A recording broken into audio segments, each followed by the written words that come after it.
Now let's study a beautiful short poem in our supplementary reader third chapter named I Asked the Little Boy Who Cannot See.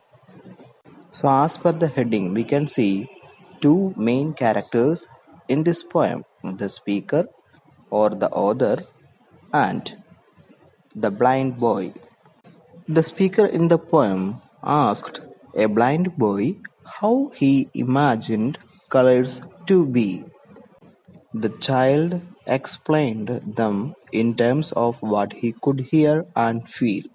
He said that green was like the rustle of wind blowing through trees in the forest, blue was the sound of water flowing, red was the sound of trumpets, purple was the thunderstorm, pink had the scent of roses, yellow was something soft and warm, while white had the stillness of a dream.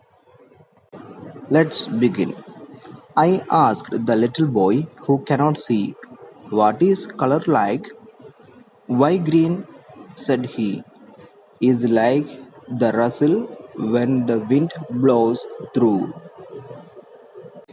In this first four line itself, we can see the speaker is asking to the boy, what does the boy associate the color green with?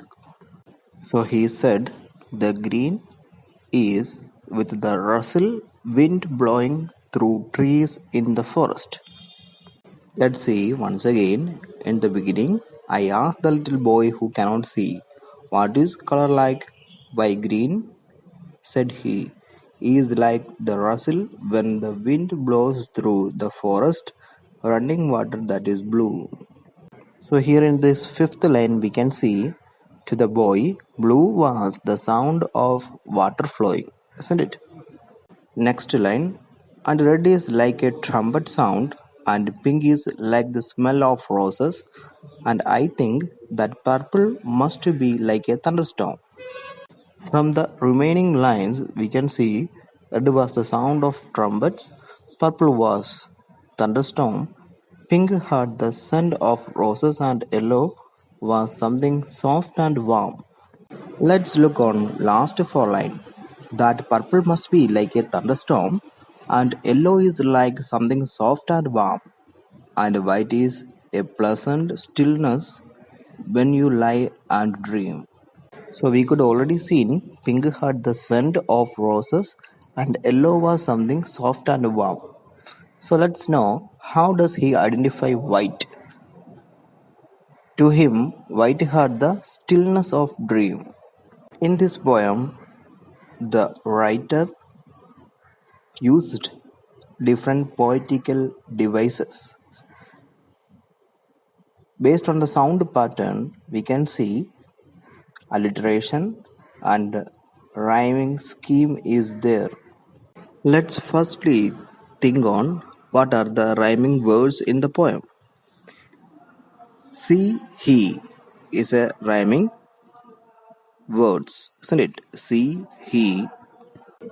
Through blue is the another rhyming scheme. Pink thing, another rhyming scheme. Let's check why these words are same rhyming words. So if we are taking this word see, he, so both words has same ending sound. E sound is ending for see, he, isn't it? Likewise, if you are taking 7th and 8th line, last words pink, think, that k sound is ending for pink and think. So that's why they are same rhyming words. 9th and 10th line, if we are analyzing thunderstorm, warm.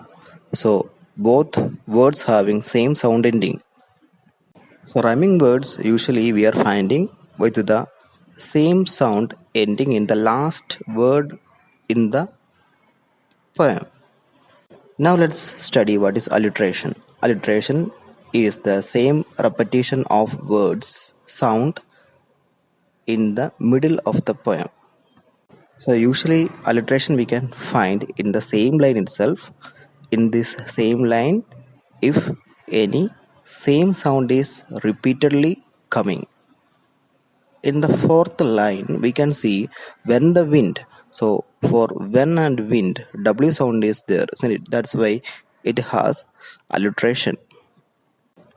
And some other imagery also used by the author in this poem. Sound imagery is there, smell imagery is there, touch imagery is there. Sound imagery we can see by the use of certain words like rustling wind, running water, trumpet sound, thunderstorm. All these words are led with sound, that is imagery. And smell is there of roses. A word is there in this poem of roses. So that is the imagery of smell. And touch imagery is there. That is related with something soft and warm. There is a word in this poem, something soft and warm. If you want to experience that by the use of touch only, that words we can experience. That's why they are sound, smell, and touch imageries are used by this poet. Different similes are used in this poem. Example: green like the rustle of wind, blue like running water, red like sound of trumpets. Isn't it? All this indicating comparison. So green is compared to what? Rustle of wind.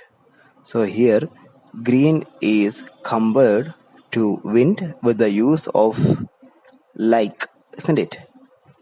So, in short, simile is the comparison of two words or two things with the use of like or as. So, here many colors are compared to different things with the use of like or as can be called as word simile. And a metaphor is another poetical device. Metaphor is directly stating that this is that. So one metaphor in this poem is white is a pleasant stillness. So white is states that white is directly compared to pleasant stillness without the use of like or as. That is called metaphor. Metaphor. So in short, in this poem, different poetical devices are used. It has a definite structure. In this poem, I asked the little boy who cannot see. The speaker's words appeal to our different senses like sight, sound, touch, smell, and even emotion. This is called imagery, as it allows us to imagine these senses clearly and realistically as we read.